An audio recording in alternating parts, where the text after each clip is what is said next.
오늘 우리는 추수감사주의를 맞습니다. 이 추수감사주의는 사실 미국에서는 굉장히 성대하게 그렇게 추수감사절을 그렇게 보냅니다. 어찌 보면 이 감사주일이 우리 기독교 교회 안에서 이것이 장착이 되고 또 세상에 감사로 이렇게 알리는 이 일이 얼마나 이것이 감사한 일인가, 또 이 자체가 얼마나 귀한 일인가라는 것을 우리가 한번 생각해 보게 합니다. 우리가 살아가면서 수없는 감사의 조건을 가지고 살아가지요. 그렇죠?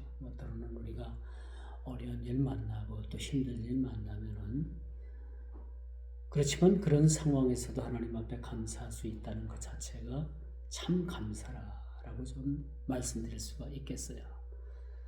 이 모든 좋은 조건에서 감사하는 것은 누구나 다 할 수 있죠. 그러나 우리가 참 감사의 조건이 아님에도 불구하고, 그렇죠, 우리가 하나님 앞에 감사할 수 있다는 것이 그것이 얼마나 귀한 일인가라는 것을 우리가 알게 되는 거죠.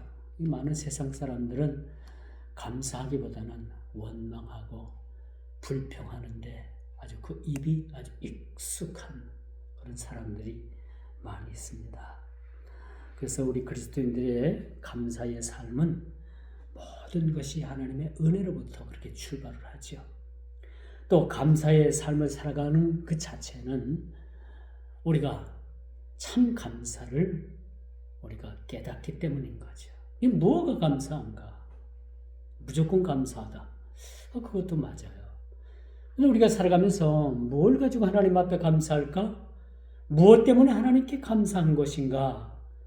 라는 것을 생각하는 것은 좀 더 한 차원 높은 그런 생각을 우리가 가지게 되는 거죠. 그렇죠? 뭘 가지고 우리가 감사합니까? 날 구원하신 하나님께 감사. 그렇죠? 나를 부하게도 하신 그 하나님, 나를 빛나게도 하신 그 하나님, 내가 어렵고 고난 중에서도 주님을 바라볼 수 있는 그 자체에 하나님 앞에 감사할 수 있는, 감사로 찬양할 수 있는 그 감사, 이게 진정한 하나님 앞에 감사가 아닌가라는 생각을 가져봅니다. 우리가 여전히 세상을 살아보지만 세상은 여러분 여전히 두 부류로 나눠요. 그렇죠? 감사한 삶을 사는 사람이 있는가 하면 엄청난 감사와 엄청난 하나님의 축복과 엄청난 하나님의 은혜를 받았음에도 불구하고 그것을 감사로 여기지 아니하고 감사 대신 원망과 불평을 가지고 사는 사람들도 세상에는 부지기수로 그렇게 많이 있다라는 사실을 우리가 보게 되는 것이죠. 그렇죠? 자, 그러므로 우리가 세상을 원망과 불평으로 살 것인가? 세상을 감사함으로 살아갈 것인가? 이 세상을 감사로 살아가는 사람의 모습은 그 태도부터, 그 모습에서부터, 그 이렇게 보여지는 그 분위기부터, 그 이미지부터 뭐가 다르다라고 말씀드릴 수가 있어요. 그러므로 여러분, 감사는 모든 조건을 초월해서 감사하는 것이 진정 감사한 거예요. 조건을 초월하는 거죠. 이래서 감사하고요, 이렇게 해서 감사하고요, 저래서 감사하고요, 저래서 제가 감사하지 못하고요, 이렇게 해서 제가 원망하고 불평합니다. 그런 삶을 사는 사람들에게는 감사의 그러한 진정한 맛을, 감사의 진정한 원뜻을 헤아리지 못하는 것이라고 말씀드릴 수가 있는 것입니다. 그래서 세상은요, 두 부류로 나눈다고 했잖아요. 염세주의와 긍정주의로 나눠요. 염세주의는 뭐든지 염려하고 불평하고 그런 삶을 사는 사람들이 세상을 비관적으로 보는 사람들이에요. 여러분, 세상은 어떤 세상입니까? 아직도 세상은 희망이 있어 보이죠. 그렇죠? 왜? 하나님 나라가 이 땅에 도래하게 되고 이 어둠의 공중 권세가 잡은 이 세력들을 점점점 하나님 나라가 확장함으로 인해서 이 세상이 빛의 나라가 되는 거예요. 이 세상이 하나님의 그런 나라로 확장되어지고 복음의 능력으로 인해서 많은 사람들이 구원을 그렇게 받게 되는. 전체적으로 보면 여러분, 세상은 우리가 긍정적으로 평가가 돼요. 많은 사람들은 세상은 곧 망할 거야, 망조가 들었지 하는 거 봐, 그렇게 염세주의적으로 비관적으로 보는 사람들도 참 많이 있음을 보게 됩니다. 그렇다면 우리가 인생을 한 번뿐인 인생을, 그렇죠? 우리 한 번뿐인 인생을 어떻게 살 것인가? 감사한 마음을 가지고 살 것인가? 원망과 불평으로 세상을 살아갈 것인가? 라는 것은 각자 스스로의 여러분 선택해야 될 문제라고도 말씀드릴 수가 있는 것입니다. 우리가 늘 듣던 예화가 있죠. 늘 듣던 예화. 하나님께서 우리에게 촛불을 주시면은 그 촛불을 가지고 감사를 하면 호롱불을 주시고, 그렇죠? 호롱불을 가지고 감사하면 하나님께서 전깃불을 주시고, 전깃불을 가지고 하나님 앞에 감사하면 하나님께서 달빛을 주시고, 달빛을 가지고 감사하면 하나님께서 햇빛을 주시고, 그 햇빛을 가지고 감사하면 우리가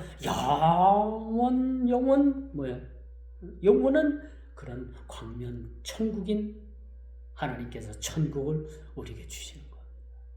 그래서는 어둠이 없어요.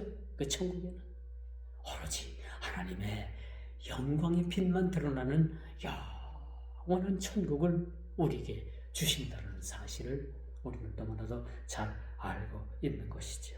자, 그렇다면 감사가 우리 인생에 미치는 영향이 어떤 것인가 라는 것을 우리가 생각해 봐야 돼요.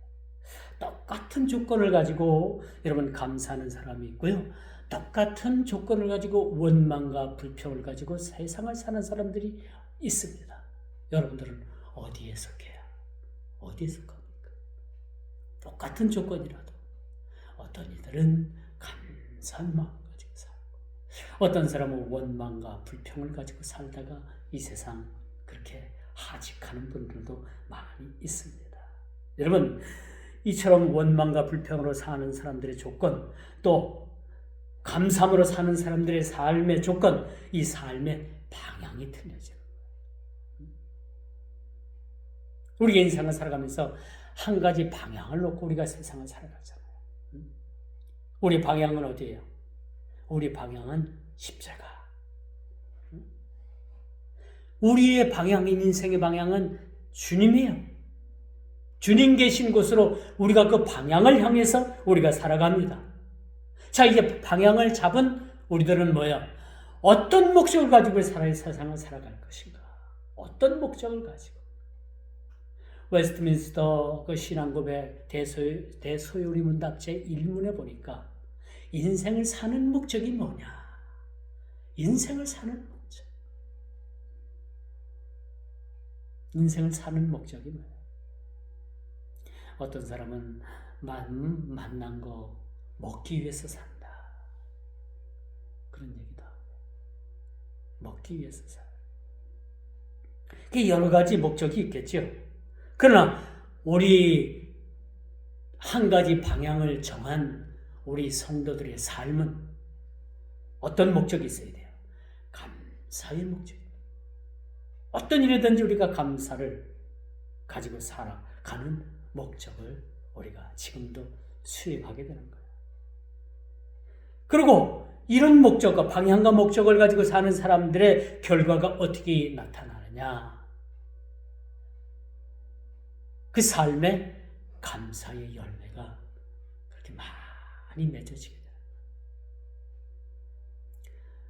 지금은 하늘나라가 계신 그런 우리 그 충신대 교수님이신 정운택 교수님이라고 있었어요. 저희에게 제가 신학교 다닐 때 저에게 신약을 가르치셨던, 또 산상수훈을 가르치셨고, 또 사복음서 비교를 가르치셨고, 많은 책을 쓰신 분이에요. 신학서적을 쓰신 분인데, 그분이 박사학위를 받을 때 어떤 제목으로 박사학위를 받았는가 하면은 열매로 알리라 라는 책을 썼어요. 제 서재에 그 책에 꽂혀 있습니다. 사실은 겉표지가 분홍색으로 된 열매로 알리라. 여러분들이 좀 읽으면 조금 어려워요. 좀 신학서적이기 때문에. 그분이 그 제목으로 인해서 박사학위를 받았어요.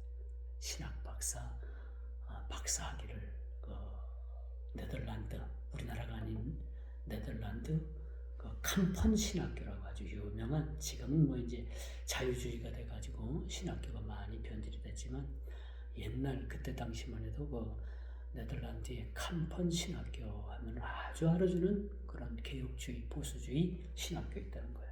거기서 열매로 알리라라는 책을 내고 박사학위 논문을 통해서 박사학위를 받았어요. 맞습니다. 하나님께서는 우리가 이 감사로 온 삶을 산 우리 성도들에게 마지막 우리가 주님 앞에 섰을 때는 주님께서 우리를 뭘 가지고 평가를 하실 건가? 열매를 보고 하는 거야. 열매. 어떤 열매를? 우리가 이 땅에서 주어진 삶 가운데 우리가 살아가면서 어떤 열매를 맺었는가? 오직 성령의 열매, 9가지 열매가 언급되잖아요. 그렇죠? 어떤 열매를 맺었는가? 라는 것이 매우 중요하다라고 말씀드릴 수가 있는 거예요. 그래서 여러분, 우리가 감사의 생활이 일상화되면 모든 것들이 긍정적인 요소로 우리가 바뀌게 되는 거예요. 감사의 생활이 우리가 일상화되게 되면, 이게 습관화가 되게 되면요, 우리가 어떤 일이든지 하나님 앞에 감사할 수가 있는 거예요. 반면에 우리가 원망과 불평으로 사는 자의 삶은 다 된 일도 어그러지더라고요. 여러분 느끼는 바이죠. 그렇죠? 경험한 바에 의하면 어떤 일에든 우리가 긍정적인 사고를 가지고 그 긍정적인 그런 생각, 그 마인드를 가지고 우리가 하나님 앞에 감사의 삶을 그렇게 차곡차곡 쌓게 되면 어떤 일이든지 하나님께서 모든 일에 형통함을 주신다. 그런데 그 반면에 원망과 불평을 가지고 사는 사람들의 삶을 보니까요, 다 된 일에도 하나님께서 어그러뜨려 놓으시더라 이거예요. 좀 이상하죠? 그렇지 않습니까? 우리 사람이 볼 땐, 야, 저 사람 성공했어, 저 정도면 돼, 저 사람 됐어 하는데도 마지막 딱 결정적인 일에 가서 모든 일들이 어그러지더라고요. 그런 예를 보지 않았습니까? 그런 일들을 여러분들이 경험하면서 살아가게 되는 거죠. 왜 이런 일들이 우리 삶 가운데 경험되어질까요? 그것은 삶의 방향과 삶의 목적과 그 방향과 목적을 통해서 여러분 그렇게 맺어진 열매를 통해서 그것이 드러난다라고 말씀드릴 수가 있어요. 그러므로 여러분, 우리가 감사를 많이 심어야 돼. 감사. 우리가 버스 안에서도 남이 내 발을 그냥 꽉 밟았어. 그런데도 미안하다는 말도 안 해. 그 우리 마음이 어떻겠어? 이놈 봐라. 이 사람 봐라. 내 발을 밟고도 미안하다는 말도 안 하네. 괘씸한 사람. 마음에 그냥 분노가 일거려. 그러면 그런 삶에서 우리가 감사할 수가 있을까요? 저 사람이 밟았어도 밟은 걸 모르겠지. 저 사람이 저 정도밖에 안 되니까 감사할지도 모르겠지. 그래, 밟힌 것도 감사하자. 그렇게 긍정적으로 생각하는 사람의 삶이 여러분 그 삶이 다르다는 거예요. 그렇기 때문에 우리가 어떤 일이든지 좋은 일이든지 어려운 일들을 만나든지 우리가 감사할 수 있는 그런 조건이 얼마나 이것이 귀한 것인가라는 것을 우리가 깨닫게 알아가게 되는 것입니다. 그럼 우리가 진정한 감사는 무엇이냐? 진정한 감사. 한두 번 감사하고 한두 번 감사쯤은 누구나 할 수 있겠죠.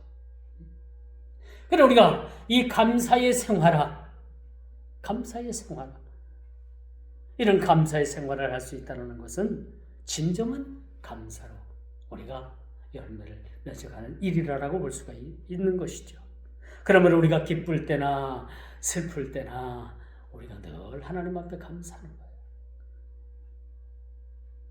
기쁜 일이나 슬픈 일이나 감사를 잃지 않는 것이 진정한 범사의 감사를 이루는 것이라 라고 말씀드릴 수가 있습니다. 그럼 우리가 추수감사주일, 맥주감사주일 이런 감사주일에만 우리가 감사한 것이 아니라 우리의 감사가 일평생 주님 앞에 서는 그날까지 이런 감사가 여러분 삶에 넘쳐야 된다라고 말씀드릴 수가 있어요. 오늘 그런 의미에서 오늘 시편 136편은요. 1절부터 마지막 절까지 우리가 9절까지만 여러분 저하고 같이 교독을 했습니다만 오늘 26절까지 있는 이 26절에 보면요. 절절마다 모두가 다 감사해요. 여러분 성경을 읽으면서도 이런 특이한 그런 본문은 별로 없어요. 1절부터 26절까지 절절마다 감사를 하는 거예요. 절절마다 그분께 감사를 하는 거예요. 절절마다 하나님께 감사라는 겁니다. 그 인자심이 영원하기 때문에. 그렇죠? 여러분 절절 한번 보세요. 다 모두 보면 그 인자심이 영원하기 때문에 하나님께 감사하라. 1절부터 여러분 한번 보세요.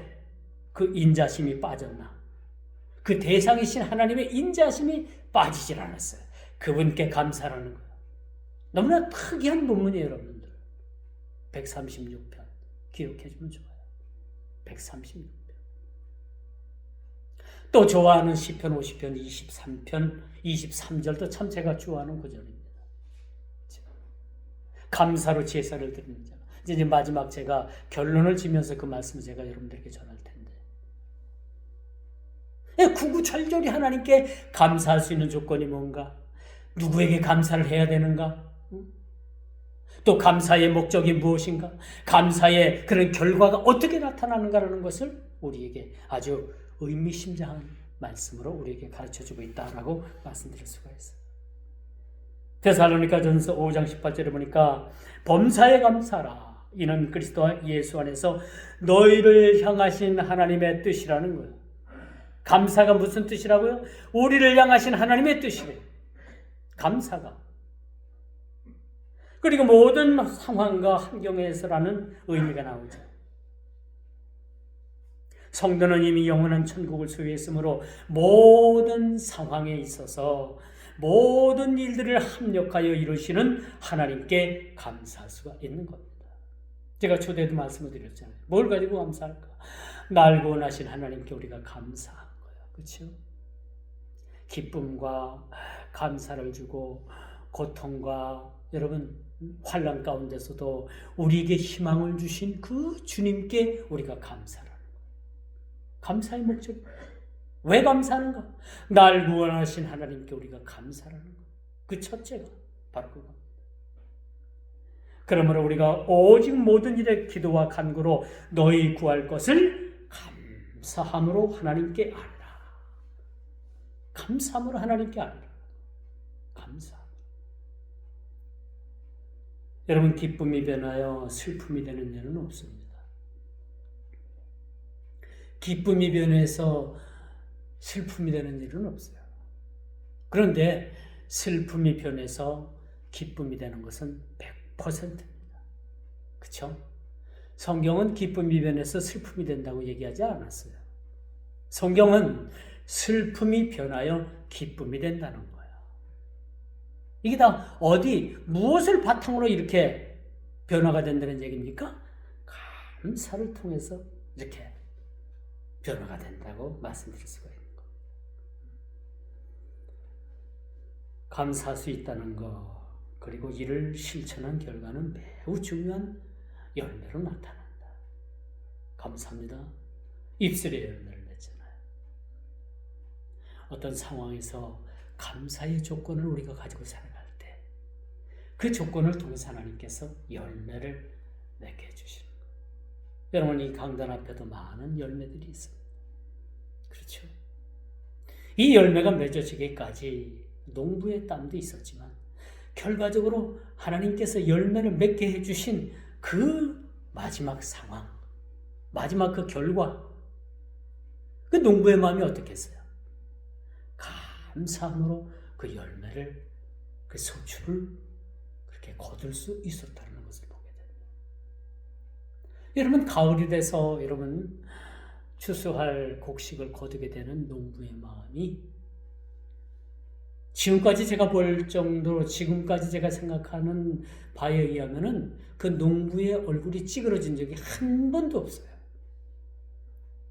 농사가 잘 됐든 안 됐든 일단 소출을 열매를 거둘 때는 그 농부의 눈, 얼굴이 어때요? 환하죠. 왜? 그 열매를 주신 하나님께 먼저 감사한 마음이 생기기 때문에 그 얼굴이 환해질 수밖에 없는 거예요. 우리가 감사할 수 있다는 것, 그리고 이를 실천할 수 있다는 것, 이것은 매우 중요한 것입니다. 감사할 수 있다는 것, 또 이 감사를 실천할 수 있다는 것, 매우 중요하다고 말씀드릴 수가 있습니다. 어떤 사람들에게는 그 하나님께서 주신 은혜가 당연한 걸로 생각을 하고 감사할 줄 모르면서 세상을 살아가는 그런 사람들이 있는가 하면, 그렇죠? 하나님께서 주신 그 은혜를 깊이 깨닫고 나 같은 사람도 하나님께서 구원해 주셨단 말인가? 나 알아볼 것 같으면 완전히 지옥 갈 그런 운명에도 불구하고 어떤 조건도 내가 하나님 자녀가 될 수 없는 그런 상황에서도 나를 하나님께서 자녀 삼아주시고 나를 하나님의 영원한 천국의 백성으로 나를 삼아주셨다는 그 사실을, 그 은혜를 생각하면 여러분 감사하지 않을 수가 없는 거예요. 그렇지 않겠습니까? 뭘 가지고 우리가 하나님 앞에 감사할 수 있겠어요? 그러므로 여러분, 감사하는 자의 가장 큰 변화는 입술의 변화부터 시작이 되는 거예요. 그 입술에 하나님께서 늘 감사가 떠나지 않는 거예요. 조금만 이래도 일반 사람들은 그냥 스쳐 지나가고 별일 아닌 것도, 진정한 감사를 하는 사람들 그 입술에서는 늘 감사의 입술의 열매가 맺혀진다라고 말씀드릴 수가 있는 거예요. 이런 입술뿐만 아니라 이젠 삶의 영역에서 하나님과의 관계도 완만한 그런 감사의 삶을 살아갈 수 있다는 것을 보게 되는 것입니다. 그러므로 여러분, 무엇보다도 우리가 환경을 초월해서 하나님께 감사할 수 있다는 것은 아주 매우 중요한 그런 열매로 그렇게 나타날 수 있다는 것을 보게 되는 겁니다. 감사할 수 없는 조건에서 하나님 앞에 감사한다. 이 며칠 전에 그 필리핀에 아주 엄청난 그런 태풍이 몰려와가지고 세부라는 그 도시가 완전히 전기가 끊기고 그 취약한 사람들이 사는 그 생활 공간이 다 없어지고 날아가고 또 내려가고 엉망진창이 되고 도로가 막 그냥 매몰이 되고 전기가 끊기고 수도가 끊기고, 그렇죠? 그런 상황 가운데서도 그들은 그렇게 많은 것을 잃었음에도 불구하고 그 사람들 얼굴 한 사람 한 사람을 봐도 그렇게 원망하고 불평하고 그런 사람들이 없더라고요. 그걸 보면서 저는 그렇게 생각을 해요. 여러분, 우리 인간의 행복 지수가 많이 갖고 적게 가진 것에 따라서 좌우되지 않는다. 적게 가졌으면 적게 가진 것을 가지고 하나님 앞에 감사할 때 그는 최고의 인생의 행복의 지수를 누릴 수가 있는 거예요. 많은 것을 가지고도 여러분 행복할 줄 모르는 사람들이 얼마나 많이 있습니까? 그렇게 가지고 많아도 여러분 뺏지 못해서 강도짓하고 사람 죽이고 불법하고 그렇죠? 수조 원, 수백조 원을 그렇게 감춰놓고 살면서도 뭐 하나 더 도둑질할 거 없을까? 그렇게 인생을 살아가는 사람은 결코 행복할 수가 없는 겁니다. 그러므로 여러분 무엇보다도 환경을 초월하니 감사. 이게 하나님께서 참 기뻐하시는 일이라고 말씀드릴 수가 있습니다. 누구나 감사할 수 있는 것은 아닙니다. 그저 립 서비스로 그치는 사람들도 얼마든지 있어요. 그렇죠? 레위기 22장 29절에 보니까 너희가 여호와께 감사의 희생을 드리거든 너희가 연락되도록 드리라. 감사의 희생을 드리려거든 하나님께 연락되도록 드리라는 얘기예요. 연락되도록. 예를 들어서 여러분들이 감사한금을 한다고 합시다. 뭐 액수가 얼마가 됐든 간에 여러분 지갑에 넣고 실컷 이것저것 쓰고 다 쓰다가 그냥 지갑에 남은 한 장 가지고 여러분 헌금한다. 그런 분들도 있을 거예요. 그러면 어떤 분들은 아주 제가 가지고 있는 현금 중에서 가장 깨끗한 돈으로 그렇죠? 그걸 다 구별해서 이거 내가 하나님께 감사한금 드려야 되겠다 해서 성경책 갈피에 딱 꽂아놓고 그렇죠? 어떤 현금은 좀 구겨져서 그 다리 미루다가 싹 현금을 핍니다. 빳빳하게 깨끗하게 해서 하나님께 드려지는 헌금도 있어요. 레위기 22장 29절의 말씀은 바로 저는 그런 말씀이라고 봐요. 너희가 여호와께 감사의 희생을 드리려거든 너희가 연락되도록 드려라. 연락되도록 드려라. 그렇게 말씀합니다.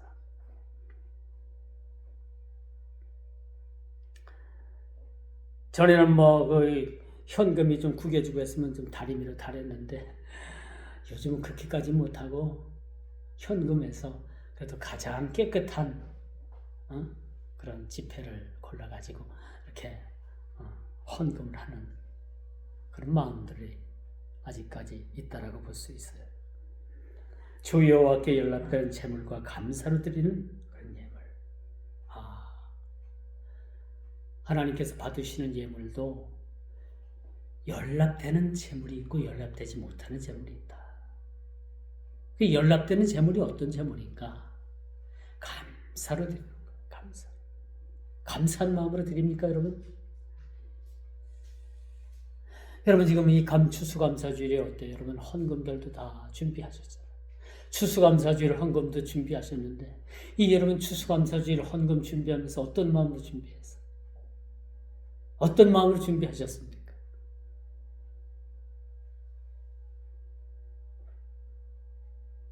올 한 해도 변함없이 하나님께서 눈밭에 오곡백과를 풍성하게 열매를 맺혀주셨습니다.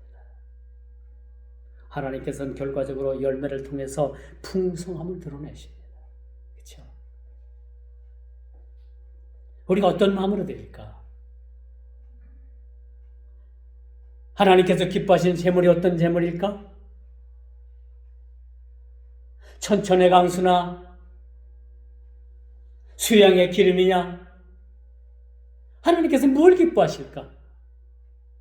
감사한 마음으로 드리는 그런 마음의 예물을 하나님께서 기뻐 받으시는 것이라고 볼 수 있습니다. 그러므로 여러분 과정이 좋아야 결과물도 좋은 거예요. 여러분 신앙생활에 과정이 있어요. 쭉 살아가면서 주님 앞에 설 때까지가 과정입니다. 그렇죠? 이 과정이 좋아야 결과물도 좋은 거예요, 사실.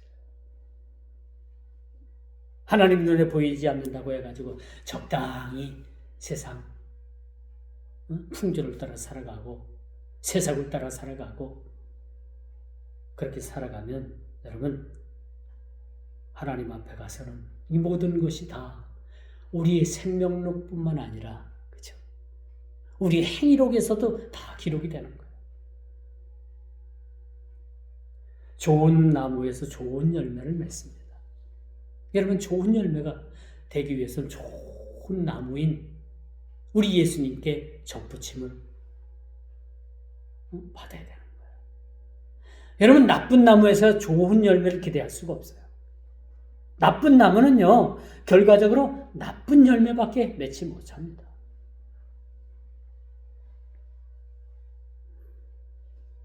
그러므로 이제 마지막으로 익은 곡식을 거둘 때입니다. 씨를 뿌릴 때 눈물로 씨를 뿌리는 자가 기쁨으로 거두게 된다라는 시편 126편 5절의 말씀을 한번 생각해 봐야 돼요. 눈물을 흘리며 씨를 뿌리는 자는 기쁨으로 거두리로다. 그 기쁨의 열매가 바로 그것이 감사로부터 시작이 된다. 씨를 뿌릴 때는 고통이 와요. 근심의 때가 와요. 그러나 씨를 뿌린 자는 추수의 풍성한 수확을 기대하면서 하나님께 감사함으로 열매를 기대할 수가 있다는 겁니다. 올해 비가 너무 많이 와가지고 곡식들이 막 곰팡이가 나고 열매가 그렇게 생각보다 잘 소출이 없었다고 합니다. 그러나 여러분 분명한 것은요. 하나님께서는 이런 비한 일들을 주시는 분이시거든요. 이런 일들을 통해서 적절하게 소출을 조절을 하시는 거예요. 너무 많이 과잉 생산되면 값이 싸고 그렇죠? 적절하게 하나님께서 조절을 하시면 적절한 값이 돼요. 그런데 올해도 여전히 과일값은 비싸다. 과일값이 비싸지. 적으면 적은 대로 많으면 많은 대로 하나님께서 수급을 조절하시는 거예요. 그러므로 여러분 많이 생산돼도 하나님께 감사하고요. 적게 생산돼도 우리가 하나님 앞에 감사한 마음을 가지고 우리가 Thanksgiving Day 추수감사주의를 우리가 맞이하게 됩니다. 이 미국 같은 데서는요, 여러분 지금 칠면조 고기도 잡아가지고 뭐 이웃과 가족과 친치들과 지금 아주 한참 그렇게 추수감사주의를. 이 미국은 우리보다 하루 정도 13시간 정도 늦으니까 거기는 지금 한밤중일 거예요. 하루 전이에요. 13시간 후에는 그들도 뭐야? 우리와 같이 예배를 드리고 하나님께 이 땡스기빙 데이를 아주 성황하게 하나님께 영광을 드리지는 그 모습들을 상상을 좀 볼 수가 있습니다. 이처럼 여러분 우리가 추수감사주의를 이렇게 풍성하게 지낼 수 있다는 것은 무엇보다도 하나님의 은혜입니다. 이런 은혜를 우리가 깊이 생각하고 늘 하나님 앞에 감사할 수 있는 저와 여러분들이 되어야 되겠죠. 이제 말씀의 결론을 맺을게요. 시편 50편 23절에 보니까 감사로 제사를 드리는 자가 나를 영화롭게 하나니 그 행위를 옳게 하는 자에게 내가 하나님의 구원을 보이리라. 참 제가 너무나도 좋아하는 말씀. 시편 136편도 좋아하지만 제가 이 시편 50편 23절도 너무나도 좋아해요. 감사로 제사를 드리는 자가 나를 영원하게 하나니 그 행위를 옳게 하는 자에게 내가 하나님의 구원으로 보이리라. 얼마나 멋있어요. 외워요 여러분들. 외우면 좋죠.